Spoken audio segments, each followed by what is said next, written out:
Hello, welcome to Business Week, the program that brings you top business stories that made the headlines during the course of this week, including special news features, market data, interviews, and much more. Welcome to the show.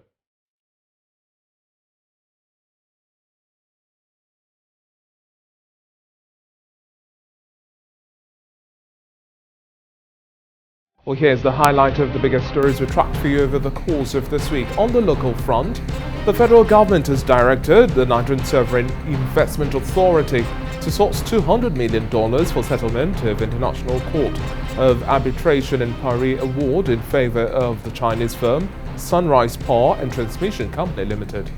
Nigeria's Purchasing Managers Index rose to 55.4 in the month of July from 53.6 index points in June.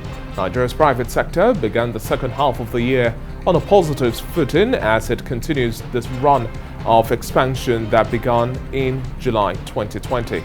In the bond market now, the Debt Management Office has announced an offering for the federal government of Nigeria's savings bond at 1,000 naira per unit, targeting retail investors with a guaranteed interest payment. On the international front, Western Australia is preparing to take a bigger slice of the booming global battery market, forecast to grow about $115 billion by the year 2030 as it moves beyond mining lithium and nickel into chemical processing. In Asia, growth in China's services sector accelerated last month, although the spread of the COVID-19 Delta variant across the country threatens to undercut the recovery in the world's second biggest economy. The Caxton Market Services Purchasing Managers Index rose to 54.9 index points in July, the highest since May, and up from 50.3 index points the previous month. The 50-point mark separates growth from contraction on a monthly basis. And now looking at the global currency market, the US dollar steadied after having lost value against Japanese yen and Swiss franc, as questions about slowing US economic growth and the COVID-19 Delta variant challenged risk appetite. Twitter Corporation's co-founder Jack Dorsey says the corporation will purchase Buy Now Pay Later Pioneer Afterpay Limited for $29 billion, creating a global transaction giant in the biggest buyout of an Australian firm.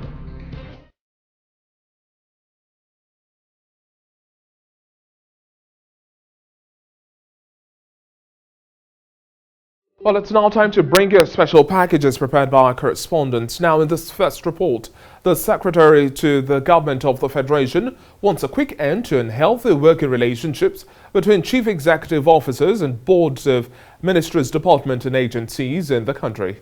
He made this known during an induction ceremony for chairmen, chief executive officers and governing boards of some agencies in Abuja. Lara Folayo has the details. An induction ceremony for governing boards and CEOs of the Federal Character Commission, Revenue Mobilization, Allocation and Fiscal Commission, as well as the Nigeria Electricity Management Agency. The Secretary to the Government of the Federation is represented here. He emphasizes the need for a greater working relationship amongst the participants. Where there are conflicts, the rules will settle the provisions of the law are there to settle those issues. Yes, some people may misinterpret the provisions of the law in respect to the appointments of board members, but they are very, very distinct. They are very clear. And government is not taking it lightly with those who conflict the rules. The rules are properly and clearly defined. This meeting is to deepen the chief executives and governing board members' understanding of new policies, processes and procedures introduced into the country's governance system. It became necessary because the CEOs and governing board members are most times appointees without prior internal knowledge of the organization's workings. You remember there was a chief executive that was removed and the board dissolved. You remember there are some board members that were suspended. Some are being suspended. Investigations being carried out on their activities. So I think government is is using carrots and stick to encourage people to work, and where you violate, lay down rules and regulations. Running a government is a team sport, and it is essential that all team members, whether in management or on the board, understand the rule of governance and what constitutes effective governance. Good boards have become bad boards, and bad boards become good boards on the strength of the initiative, drive, vision, and commitment brought into the organization by the CEOs. And in this next report now, the Customs Strike Force Zone A has intercepted containers of unprocessed timber wood valued at hundreds of millions of naira, among other contraband goods. Now, the strike force says it is targeting its anti-smuggling onslaught against economic saboteurs who defy the extant export and import prohibition list. TVC News correspondent Ifeanyi reports. Nigeria's government had outlawed the export of unprocessed wood and its allied products.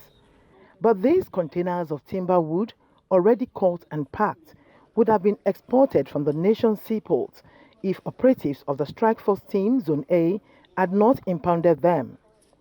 The coordinator of the team says that it contravenes sections of the Customs and Excise extant laws, noting that the cumulative duty paid value of the seized wood and other contraband goods is more than 664.5 million naira.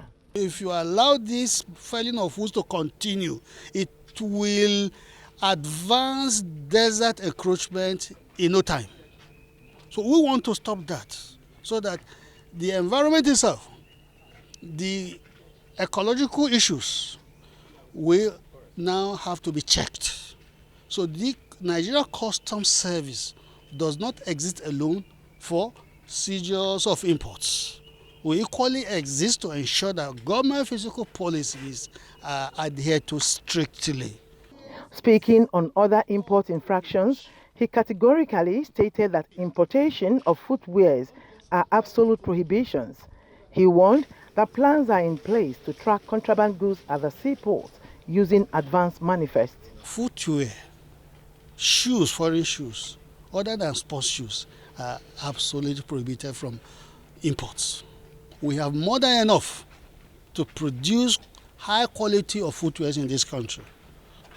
The hide skin is here, the manpower is here, and the quality is there. As I just said, as a country, we have the resources, and as a country, we have the capacity to do something better than this. And now with those reports, we delve into the feature of the show today, looking at analysis of 1 week after since the Central Bank of Nigeria announced the discontinued sale of FOREX to broad exchange operators, efforts to ease the new influx banks will face, and also the fate of broad exchange operators going forward. We have details of this and much more in just a moment. Don't go anywhere.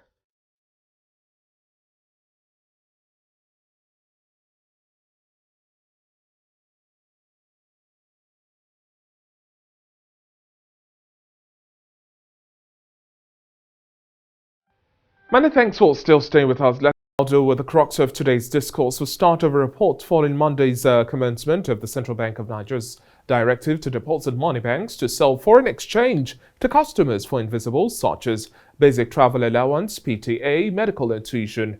The Apex Bank had assured members of the banking public that the CBN will monitor the commercial banks to ensure they meet the legitimate FOREX demands of customers.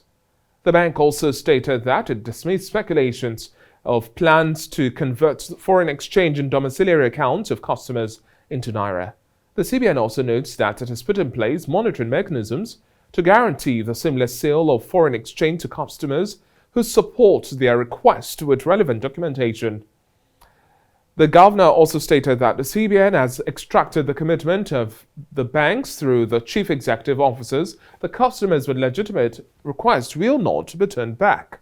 In addition to that, the Central Bank of Nigeria is also getting thumbs up from some civil society groups over the Apex Bank's decision to stop the sale of FOREX to broad exchange operators in the country. An umbrella body of civil society organizations spearheaded by Melissa Godwin says that they will embark on an advocacy program to explain to Nigerians the immense benefits of this policy and resist moves by broad exchange operators to swing the narrative in their favor with false information, fake data, unsubstantiated conclusions, and unrelated analogies. The group insists that the ban on sale of FOREX to BDCs is necessitated by their dubious and unwholesome practices, adding that the operators have gone beyond their primary role of being retail dealers to now wholesale dealers of foreign exchange. Nigeria until today was the only country in the world where the central bank sells forex directly to BDCs. Is it not even strange that we waited this long before joining the rest of the world? Should this bold step not be generally applauded rather than being condemned? Is anyone afraid that the CBN is doing the right thing? Should sponsored opinions to stop the effective implementation of this new policy be allowed to determine the narrative of this issue? These are questions we must ask ourselves. Meanwhile, deposit money banks in the country have started wooing customers to purchase the dollar following the new directive announced by the governor of the Central Bank of Nigeria, Godwin Emefiele. Now, at the last Monetary Policy Committee meeting, the banks will set up teller points within their banking halls to attend to the forex needs of customers. Some customers received emails from the respective banks informing them about the resumption of sales of personal or business travel allowance. The CBN has also asked banks to publicize the locations of the designated branches and make necessary arrangements to sell forex to customers in cash and/or electronically. In a similar development, Manufacturers Association of Nigeria also says it's strongly in support of the recent move by the Central Bank of Nigeria to discontinue the sale of forex to BDCs. Manufacturing Association of Nigeria, in a statement titled and also signed by the Director General, Segun Kadiri, also stated that the directive of the CBN on BDCs is corroborated with its view and may also help address the inefficient activities of operators in the BDC market. According to Mr. Segun Kadiri, MAN has so far made various submissions on the need for the CBN to collapse various FX windows into a single official window, adding that a single FX window will eliminate the excesses of middlemen, save the value of the naira, and also allow for available FX to be allocated productively using the official banking protocols. Now, joining me via Skype to discuss this and much more, I have public finance and policy analyst Olusegun Elemo to discuss this. Thank you very much for joining us on the show. Thank you for having me. Now, it's been a week since the move by the Central Bank of Nigeria discontinuing foreign exchange sale to broad exchange operators in the country. The CBN simultaneously also released a total of $200 million to all commercial banks in the country as part of efforts to meet dollar demand for legitimate end users in the country. In a sum, what do you make of this move and the mixed reactions that have trailed the directive so far? I assume that that decision or the direction that the CBN has decided to take now is long overdue, and there's been so much pressure on our foreign reserve. There's been so much pressure on our currency, the fiat money, and the market has experienced high volatility in recent time, and that volatility then was aggravated by the COVID situation. Recall that the price of crude oil also crashed throughout the whole of 2020, and we're just experiencing recovery in that regard. So the pressure actually had been much on the central bank as well as the governor of the central bank. I believe that the governor with his team have been looking for a way to really deal with the situation, but you would agree with me that the BDC operators haven't really helped. I mean, that's a fact. We need to tell ourselves the truth.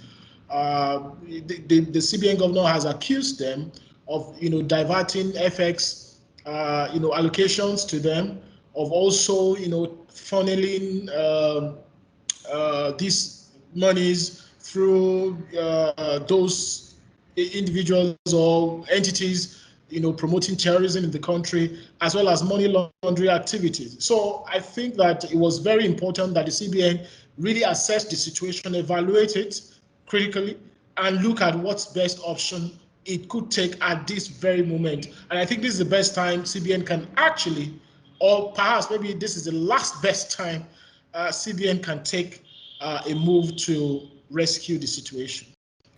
Now, do you think we have strong frameworks to checkmate the same complaints we had with BDCs? And what's the tendency? Same wouldn't happen with commercial banks, even though the Central Bank of Nigeria says that such cannot occur.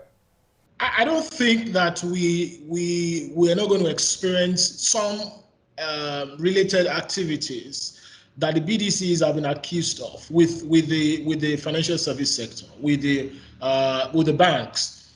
I believe that there could be more stringent monitoring mechanism with CBN playing oversight role on the banks than with the BDCs. The banks, for instance, they have strong capital reserve. Their customer base is huge. They accept deposits every now and then, and they're doing businesses. So they really can't, they really cannot put their business on the line in relation to $20,000, $40,000, $50,000, FX allocation. So I believe that we're still going to have some elements of, sharp practices with the banks, but not as much as we've experienced with the BDCs. So with that regard, and I feel that if the CBN is able to implement its own mechanism, implement it religiously, then it can bring it to the very barest minimum. As such, we're going to have very transparent and accountable FX, management policy. But if the CBN then, continues to be lascivious and then relax, and it's not monitoring who is getting FX from the banks on a daily basis, which BVN is being used, which, travel itinerary is being used, and monitor all of this and check it, very well, and ask questions where, the CBN is in doubt of anything, then we're going to have, bank executives then begin to do the same thing that BDC operators have done for a long time. Banks are now expected to set up teller points within their banking halls to attend to the forex needs of customers. Do you think this is enough? Although some customers have already received emails from their respective banks informing the customers about the resumption of sales of personal or business travel allowance. For example, a colleague of mine went to one of the banks and then, according to the manager on duty, I said then, the policy is still fresh, hence they didn't have any dollar to sell to him. How do we deal with this situation, especially with the setting up of teller points and ensuring that all customers get the dollars or forex as requested upon presentation of relevant documentation?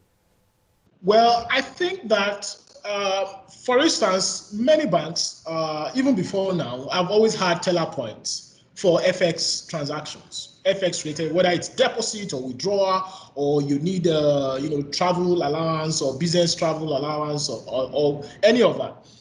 But not all of the banks have had that teller points. But the CBN now instructing all bank branches across the country to set up teller points is a good one.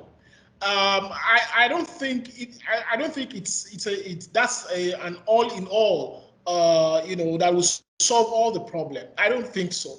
I think the management of each bank, the management of each bank centrally now, and then at each branch of the banks, need to now, really be honest and be accountable, to this policy, and ensure that they do not, because even before now, you see that, even banks, get involved. They connive with BDC operators to do all of these sharp practices that has affected our fiat money for a long time. So I think that it is the accountability to the policy that is very, very important. But with regards to what you said, I've received the emails from all of the banks that I operate account with, and they've requested that if I have need for FX, whether business travel or personal travel, that I should approach any of the branches. And I believe that I don't think that the banks are in shortage of the volume right now. I don't think so. Crude oil is selling for $70 per barrel today. The 2021 budget was benchmarked at $40 per barrel. So we have a $30 differential as at today. And I believe that the CBN actually has the volume, and that's why the Apex Bank felt, well, this is the best time, or perhaps, like I said earlier, this is the last best time to deal with this issue once and for all. Many people have even said that Nigeria is the only country where you have BDC operators, that has now formed a major stakeholder in the FX market policy.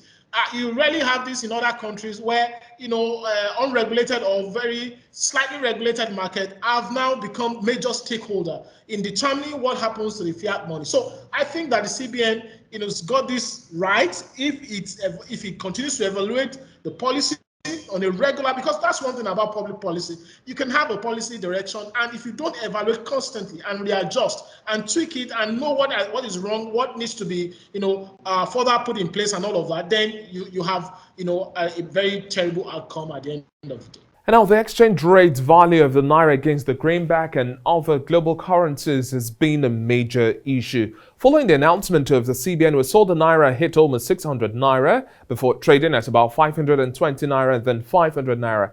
But what measures do you think we can further explore in the short to medium term to balance the trading pattern, eliminating the excesses of middlemen permanently? Well, I think that the temporary increase that we saw, was just some immediate reaction to the market and to the policy of the central bank. And it was not going to be sustainable. But then, at 500 naira to $1, it's still not where we should have it. I think that what the CBN can begin to look at now, in addition to the policy that has now been put in place, is to understand that, for instance, the crude oil revenue from crude oil that we currently have, and they're able to inch this policy on. I mean, this policy of the central bank is primarily on the revenue from crude oil. So, because if CBN feels that it has enough volume of dollar right now to be able to intervene in the market, and that's fantastic. So I feel that what the CBN needs to do in addition to that is to look at, for instance, the energy transition direction that is currently, going on globally, and see how it affects, the crude oil price, and understand that whatever we have with crude oil price today is temporal. It's not going to be permanent for a long time. So we really need to build, some FX muscles. And how do we build that? To divest the economy away from crude oil and, really strengthen the manufacturing sector, the technology sector, and, see how much of foreign exchange we can earn from these other sectors to be able to, provide some, absorb the shock that we'll probably experience in the future. Again, is also that we might not necessarily, eradicate the BDC operators completely. I agree that some licenses need to be withdrawn, and then, like the CBN governor mentioned, that the bank has stopped, processing. I mean, it is sad that we moved from 70 BDCs just a few years ago, and we're now at about 5,000 BDCs operators. And the bank said that, it continues to receive not less than 500 applications on a monthly basis for people who want to operate BDCs. And I mean, really, it just shows that there are many, Nigerians, who are willing to take advantage, and they don't care what happens to the currency. So I feel that the Apex Bank needs to withdraw some licenses. Some people that have been identified to be involved in sharp practices, it needs to withdraw those licenses and then limit, perhaps maybe put some more stringent and elevate the conditions to operate a BDC, so that just like the way we had it, years ago when we recapitalized the banking sector, and you realize that we had to shrink the number of banks operating in the country. I think that's the same system that needs to be put in place so that we can monitor few BDCs and we can place stronger oversight on them than having many, across the market which we cannot monitor. Lastly, what new twists do you see playing out with our FX market and policy direction of the federal government, especially for the imports of raw materials for the manufacturing sector?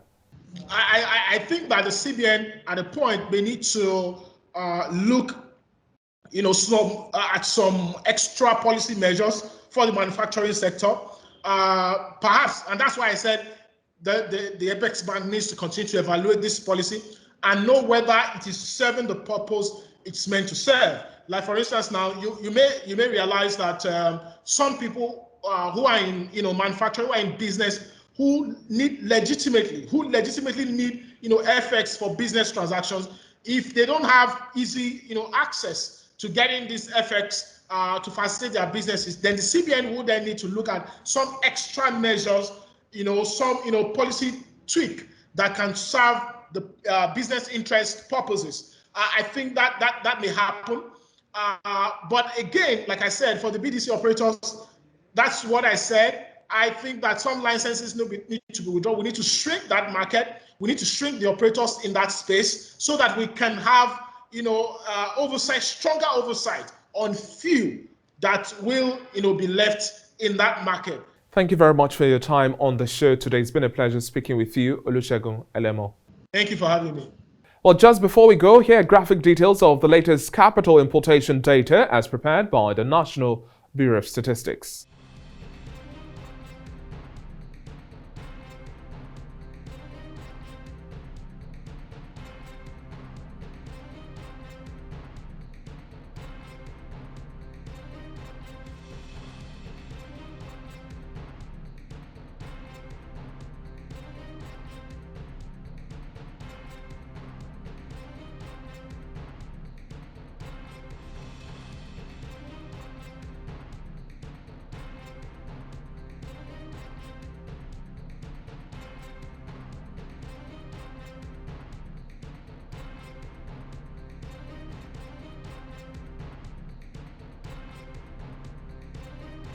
And that's it on this edition of Business Week. Many thanks for watching so far. Do enjoy the rest of your weekend.